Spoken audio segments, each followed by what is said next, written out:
আসসালামু আলাইকুম।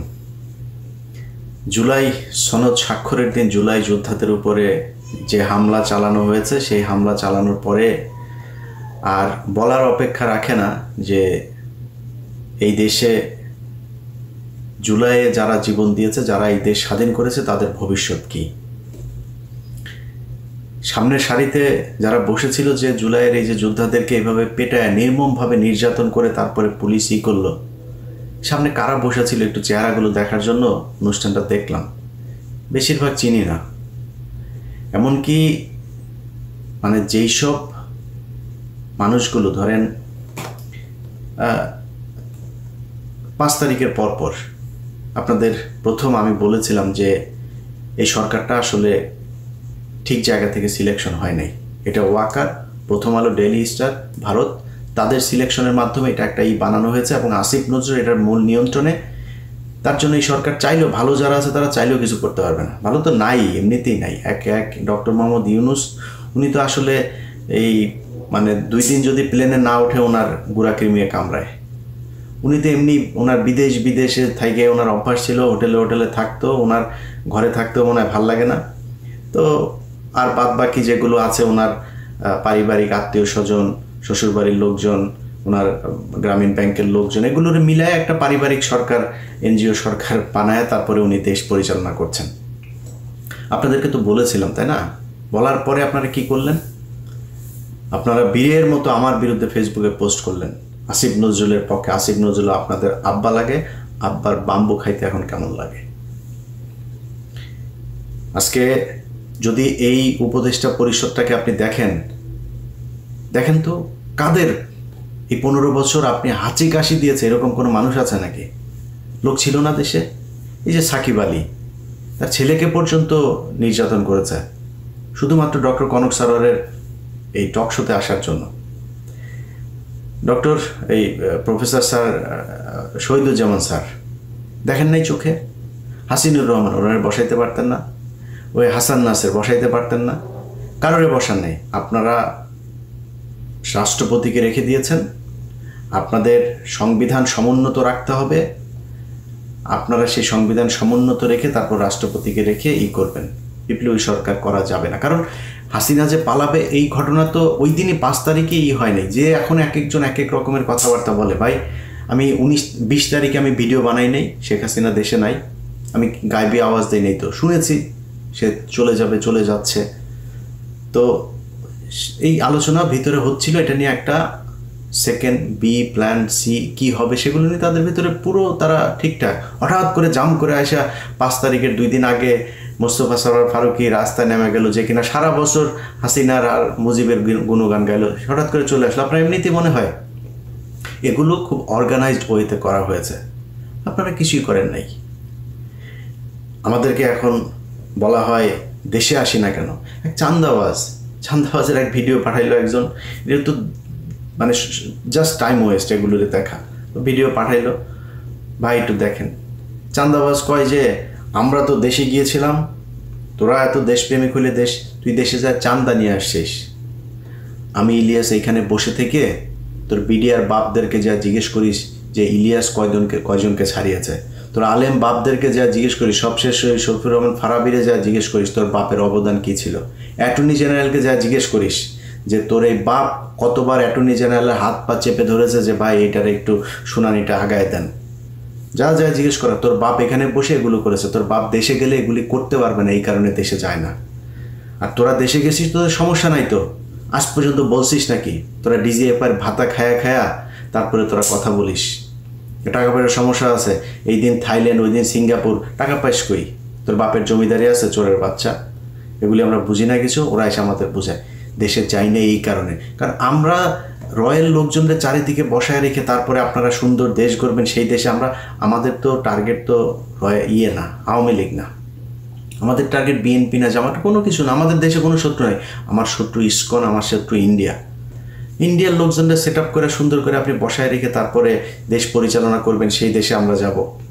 এই দেশ পরিষ্কার না করা পর্যন্ত এই দেশ আমাদের জন্য জীবনে কোনো দিন এখানে কোনো কাজ করতে পারবো? কাজ দিচ্ছেন কোনো দিন? দিয়া দেখেন, যদি নাকি মিনিমাম 1 টাকার 1 পয়সার যদি নাকি কোনো সমস্যা সেখানে দেখাইতে পারেন, নিজের গলায় নিজে জুতা পরে তারপর ঘুরবো। কোনো সুযোগ নাই তো। কোনো একটা ভালো লোক ওইখানে যাবে, এই যে তারেক রহমানের মামলার যে রায় দেওয়ার জন্য তারে মাথায় পিস্তল ধরা হইলো, তার স্ত্রীর সাথে শেষ দেখাটা পর্যন্ত করতে পারে নাই। এই লোকটা বাইরে থেকে, স্ত্রীটা মারা গেল, সেই লোকটারে দুদকের চেয়ারম্যান বানাবো শুনলাম। লোকটা ঢুকতে দেয়নি, এই আসিফ নজরুলরা ঢুকতে দেয়নি, চুরি করতে পারবে না। এখন দুদকের কি করে? দুদক কোথায় কোন উল্টায় ফেলছে আমার একটু বলেন তো? কোনো কিছু নাই, মাঝে মধ্যে দু একটা আওয়াজ দেয়, এটা নিয়ে তাদের বিশাল আকারের একটা দেখাচ্ছে। এই হচ্ছে গিয়া দেশের অবস্থা। এই দেশে আমরা যাব, যাই কি করব? এখানে যা চাঁদাবাজি করব তোদের মতো? তো ওরা এগুলি বলে মাঝে মধ্যে। এখন যাই হোক, এগুলি তো আর সবার কথার জবাব দেওয়ার সুযোগও নাই, সময়ও নাই। এগুলো বাদ দিয়েই যে কথাগুলো বলতে চাই, যে দেশ তো স্বাধীন হয়েছে আপনাদের রক্তের। আপনারা যেই সাহস দেখিয়েছেন, এই সাহস ভাই আমি দেখাইতে পারবো না। আগে থেকেই সারেন্ডার করি। আমি যদি জুলাইতে দেশে থাকতাম, এইভাবে বন্দুকের সামনে আমি দাঁড়াইতে পারতাম না। এটা আমার নিজের অক্ষমতা স্বীকার করছি। আপনারা সেটা করেছেন, আপনারা দেশ স্বাধীন করেছেন, আপনাদেরকেই করতে হবে। আমি বলছি না যে দেশের সরকার উল্টায় ফেলতে হবে, আবার নতুন সরকার আসে তারপর নির্বাচন বাইরে যাবে। ভাই দরকার নেই। আপনারা কিছু দাবি ঠিক করেন। আপনারা সবাই তো সোল্ড হয়ে যান নাই, তাই না? আপনাদের এই উপদেষ্টাদের সাথে ভাই যত কিছুই হোক, যদি জিজ্ঞেস করেন আমারে যে 5 তারিখের আগের থেকে এখন ভালো আছে না, আল্লাহ অনেক ভালো রেখেছে 5 তারিখের আগের থেকে। এখনও মাঝে মধ্যে ঘুম থেকে ওঠার পরে আটকে উঠি যে শেখ হাসিনা কি আসলেই নাই। যখন মনে হয় না ঠিক আছে, ওকে ঠিক আছে, তখন মাথা ঠিক হয়। তো এরকম একটা পরিস্থিতি থেকে আপনারা দেশ উদ্ধার করেছেন। আপনাদের নিয়ে খারাপ কথা বলতেও পারি না, জানি তো অনেক কিছুই জানি। চাইলে আপনাদের বহু মানুষের অনেক কিছু নারী নক্ষত্র বের করা যায়, বলি না, বলবো না কোনোদিন। মনে করেন না যে উপদেশটা থেকে চলে গেলে তারপরে বলবো, কারণ এইটুকু কৃতজ্ঞতা বোধ আপনাদের প্রতি আছে যে আপনাদের কারণে অন্তত হাসিনা দেশ থেকে পালিয়েছে। এটাই অনেক কিছু। শুনলাম টাকা কামাই, তা আমি বল ভাই আপনারা এই টাকা পয়সা নিয়ে এতই শুরু, মানুষের টাকার দরকার আছে। কারণ আমি আমেরিকায় থাকি, আমার যদি কেউ জিজ্ঞেস করে যে আমার হাতে যদি ভাই আমেরিকায় যদি একটা বাড়ি হয়, একটা গাড়ি থাকে, হাতে যদি মানে মোটামুটি 2-4 লাখ ডলার হাতে থাকে, জীবনে কিছু দরকার নাই। এখন আমার মনে করেন যে এখনই এই মুহূর্তে যা আছে, আমি আল্লাহর রহমতে যা খেতে ইচ্ছা করে খাই, মানে সমস্যা হয় না তো কোনো কিছুতে। ধরেন আমার এখন 4,000 কোটি টাকার মালিক হইলাম, আমি এর চাইতে বেশি খাইতে পারবো। ওইটা টেনশন ভাই, আমার দিয়ে জীবনে কোনদিন এটা সম্ভব না। আমার বহু মানুষ ভাই ব্যবসা করে এই করে, ভাই আমার এটারে এই ঝামেলা আমি যাইতেই চাই না। আমার অনেক টাকা হোক, এটা আমি চাই না, কোনোভাবেই চাই না। তো আমি তাদেরকে জিজ্ঞেস করলাম যে ভাই এই টাকা পয়সা তো এরকম করছেন কেন? আমার জবাব দিল, ভাই দল পরিচালনা করার জন্য তো টাকা টুকার দরকার। জুলাই আগস্টে তারা সারা দেশে ভ্রমণ করলো না, এই যে কত জুলাই আগস্টে। তো ওই সময় হঠাৎ করে গোপালগঞ্জে যখন তাদের প্রোগ্রামটা, তো আমি তাদের বললাম যে ভাই আপনারা গোপালগঞ্জে যাবেন তো রেডি হয়ে যান নাই কেন? বলছে ভাই আমরা লোকজনও নিতে পারি ঠিক মতো, আমাদের ফান্ড শেষ। সম্ভবত বরিশাল থেকে তারা গোপালগঞ্জে এসেছিল, অথবা এটা কি মাদারীপুর থেকে গোপালগঞ্জে গিয়েছিল, আমার ঠিক মনে নেই, দুইটার একটা হবে। তো আমার তখন আবার বাংলা এডিশন উদ্বোধন হবে, যে কারণে ওদের সাথে কথা হচ্ছিল। তো ওরা আসার চেষ্টা করেছে, শেষ পর্যন্ত করতে পারেনি। এখন আমার বললো যে ভাই এই ব্যাপার, টাকা আমাদের ফান্ড নেই। তখন ওই যে টাকা পয়সা করলেন এত টাকা, এগুলি ভাই ওনারা টাকা পয়সা দেন না। কেউ টাকা তুরস্কে পাঠিয়েছে, কেউ কানাডাতে পাঠিয়েছে, কেউ পর্তুগালে পাঠিয়েছে, অস্ট্রেলিয়াতে পাঠিয়েছে, আরও বেশ কয়েকটা দেশের নাম বলবো। এক একজন এক এক জায়গায় গিয়ে তারপরে এই টাকা পয়সা পাঠিয়ে যার যার টাকা শেষেই নামছি। এখন এই যে এটা হইল, ধরেন আপনাদের ভেতরে 5 জন 10 জন বা ধরলাম 100 জন মানুষ আপনারা টাকা পয়সা নিয়ে এই বাস খুব মানে মজা করে খাইতে পারলেন। আচ্ছা ভাই এই দেশটা নিরাপত্তাটা যে আপনি ঠিক করলেন না, আপনি মনে করেন 5,000 কোটি টাকার মালিক হইলেন, বিদেশে গিয়ে তারপরে সারা জীবন বসে খাবেন? মঈনুদ্দিনের টাকার অভাব আছে? যে পরিমাণে ধান্দাবাজি সে করে গিয়েছে 111-এ, বহুত টাকা। জিজ্ঞেস করেন তো কেমন আছে, ফোন দিয়ে যাইনেন ভাই কেমন আছেন, আমেরিকাতেই তো আছেন, খুব আরামেই তো আছেন, তাই না? জিজ্ঞেস করেন তো কেমন লাগে। এত মজা না বিদেশের জীবন। আমাদেরকে যখন কথায় কথায় এই জুলাই আন্দোলনের বিষয়ে কথাবার্তা বললে আমরা দেশ অস্থির করতে চাই। ভাই, আমরা দেশ কোনোদিন অস্থির করতে চাই নাই, আজকে দেশ অস্থির। আমরা যেগুলো নিয়ে কথা বলেছি সেগুলোর সরান নাই, সেই কারণে আজকে দেশ অস্থির। এই যে স্বরাষ্ট্র উপদেষ্টা, এ হলো ওয়াকারের সাথে প্রতিদিন তার আপডেট জানায় কি হবে, কালকে কি করতে হবে, কোন ওসিরে। ওই দিন এক পুলিশের অফিসারের সাথে কথা হচ্ছে, অফিসার কয় যে ভাই বাথরুমে যাই, বাথরুমে যাওয়ার পরে আবার ফের এসে চেয়ারটা পাবো কি না, এটা মানে মনের ভিতরে একটা ভয় থাকে, বাথরুম থেকে বের হওয়ার পরে চেয়ার নাই হয়ে যেতে পারে। এইভাবে পুলিশ কাজ করতে পারে নাকি? পুলিশটারে এই স্বরাষ্ট্র উপদেষ্টা আর ওই যে খোদা বক্স, এই খোদা বক্সও দুইটাই মিলাও বাক্সর মধ্যে পুলিশটা ঢুকায়া আচার বানায় পুরা এই যে চানাচুর ভাজা দিয়ে তারপর খেয়ে ফেলছে। পুলিশের মধ্যে কোনো মানে তাদের ভিতরে এখন কাজ হয়েছে যে কত টাকা খাওয়া যায়, কেমনে খায়টায়, কখন কোন চেয়ার সরে যায়, চেয়ার থাকতে থাকতে যেই কয় টাকা খাইতে চাই। এটা হচ্ছে অবস্থা পুলিশের। এইভাবে চলছে দেশ। তো আমরা আপনাদেরকে 5 তারিখের পরপর বলেছিলাম যে এই মানুষগুলোকে সরাইতে হবে। সরাইতে আপনারা চানও নাই। আপনি এই দেশটা যে স্বাধীন হইল, কারা শত্রুটা কারা ছিল আপনার? ভারত ছিল না? আপনি বলেন তো, এই জুলাই যোদ্ধারা, আপনাদের সবাই দোষ দেওয়া লাভ নেই, মানে আপনাদের নেতৃত্বের কথা বলছে। আপনাদের নেতৃত্ব কোন ইস্যুটা নিয়ে হঠাৎ করে হাইকোর্টের এখানে হাসনাত আবদুল্লাহ একিয়ে দিল, সবাই রাজুতে চলে আসে, হাইকোর্টে যায়, তাপ করে 15-20 জনে আপনারা ফেলাই দিলেন। আর ফেলান নাই কেন? আর কোথায় যান নাই কেন? এই যে বিডিআরের লোকগুলি এতদিন ধরে জেলে থাকলো, আমি তো ওদের সাথে আমার মানে পারিবারিকভাবে তাদের সাথে আমি জড়িত, কারোর কাছে শুনি নাই আপনারা কোনো দিন এইটা হইলে আমার ফোন দেবে, ওইটা হইলে আমার ফোন দেবে। সারাদিন আমি বিডিআরের অন্তত 10টা ফোন রিসিভ করি, কখনো বিরক্ত হই না তাদের প্রতি। হয়তো ফোন ধরতে পারি না মাঝে মধ্যে, বিরক্ত হই না, কারণ এই মানুষগুলির উপরে যে নির্যাতন হয়েছে, মানুষগুলির পাশে আপনাদের থাকা উচিত ছিল না? থাকেন নাই। ওই যে ফেনীতে 16 জন এখন পর্যন্ত কন্ডেম সেলে, যাইতে পারতেন না? যান নাই। এখনও আলেমরা জেলে, আপনি জানেন? ওই যে বিশেষ সন্ত্রাস বিরোধী আইন, সেই আইনে এখন পর্যন্ত এই যে হঠাৎ করে বলল যে এই আমেরিকান দূতাবাসে নাকি কারা নাকি নাশকতা চালাবে, সোয়াদ যায় হাজির। আপনি জানেন সিটিটিসির প্রধানের চেয়ারে কারে বসানো হয়েছে? এসবি প্রধানের চেয়ারে কে সেটা জানেন? এসবি প্রধান মানে এই যে এত কিছু ঘটে, এত মানুষ বের হয়ে যায় ওই বর্ডার দিয়ে এয়ারপোর্ট দিয়ে, আপনি কি করেন? সবশেষ দিলীপ আগারওয়াল প্রায় 10টা মামলা, আস্তে আস্তে চুপচাপ করে তারপরে তারা জামিন দিয়ে দিল। 680 কোটি নিয়ে আসিফ নজরুল তারা জামিন দিয়ে দেশ থেকে বার করে দিলেন।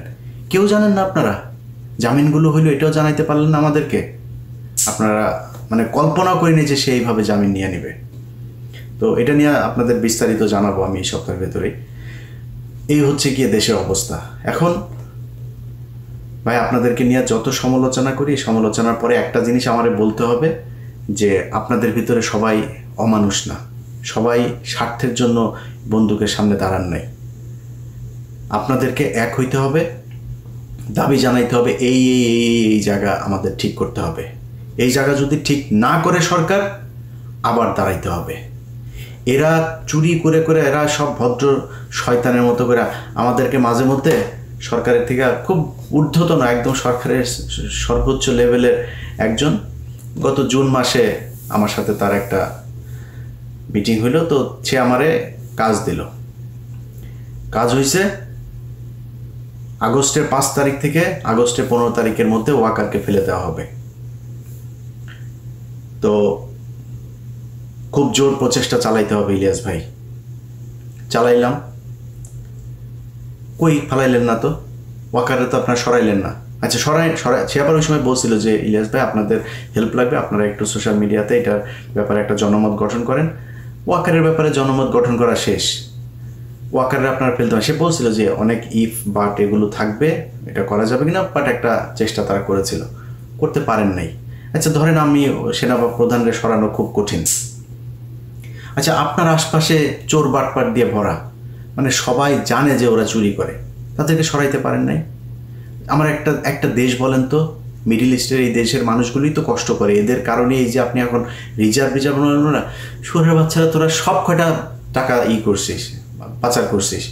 এই গত 1 বছরে শেখ হাসিনার সময়ের যে কোনো সময়ের চাইতে বেশি টাকা পাচার হয়েছে গত 1 বছরে। তো তোরা যে পাচার, এই যে সবশেষ দিলীপ আগারওয়ালার যে টাকা পাচার হইলো না, এই টাকাও পাচার করেছে আমাদের চুয়াডাঙ্গার টরিক। ওর মাধ্যমে ওর সিঙ্গাপুরের ব্যবসা ট্যাবসা ওগুলি দেখায়, ওইখানে টাকা ভাগাভাগি হয়েছে। পাচার করলি, প্রতিটা উপদেষ্টা টাকা পাচার করেছে। ওরা কয় আমাদের সেফ এক্সিট লাগবে না। সেফ এক্সিট, তোরা সেফ এক্সিট কই নিয়ে দিবে? তুই কই যাবি? ডিম একজনের মাথার উপরে তো গেছে, দেখছিস না?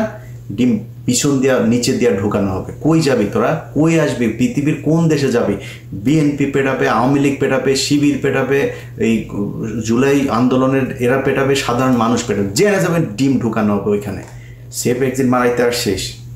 তোরা মনে করছিস টাকা পয়সা মাইরে এমনি খাবি, খায়া তারপরে তোরা এগুলি যা মনে চায় তাই হয়েছে। আপনাদেরকে কথা দিয়েছিলাম না যে আসিফ নজরুলের কই কই কী কী ধান্দাবাজি করে শুরু করতে যাচ্ছে, সেগুলো নিয়ে আমার এখানে নেক্সট 1 মাসে আমার ইউটিউব চ্যানেলে, ফেসবুকে ফলো রাখবেন, দেখতে পাবেন আস্তে আস্তে শুরু হচ্ছে কোথায় কোথায় কী কী ধান্দাবাজি সে করেছে।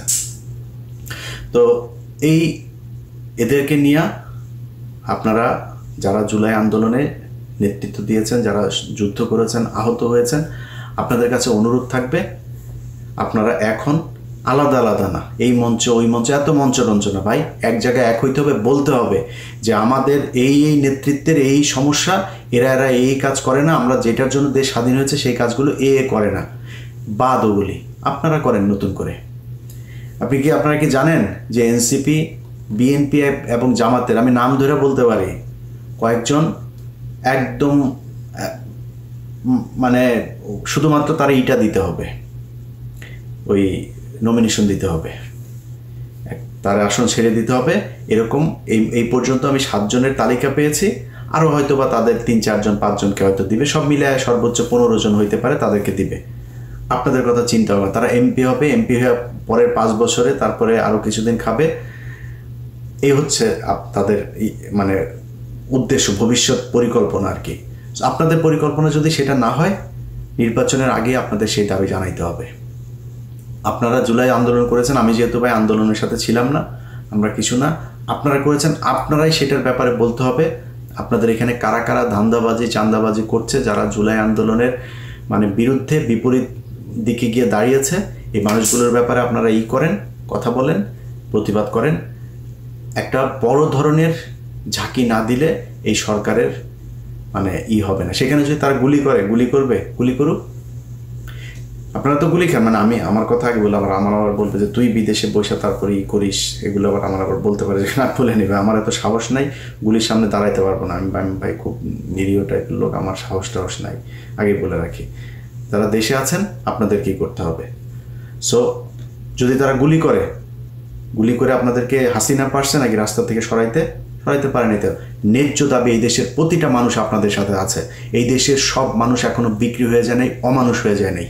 মানুষ চোখের সামনে দেখছে যে এতগুলো মানুষ মারা যাওয়ার পরে একটা দেশ কোথায় যাওয়ার কথা, আর সেই দেশটা যাচ্ছে কোথায়। এখন আওয়ামী লীগ মাঝে মধ্যে বলে, দেখছিস এই সময় আওয়ামী লীগ বলার সুযোগ পায়,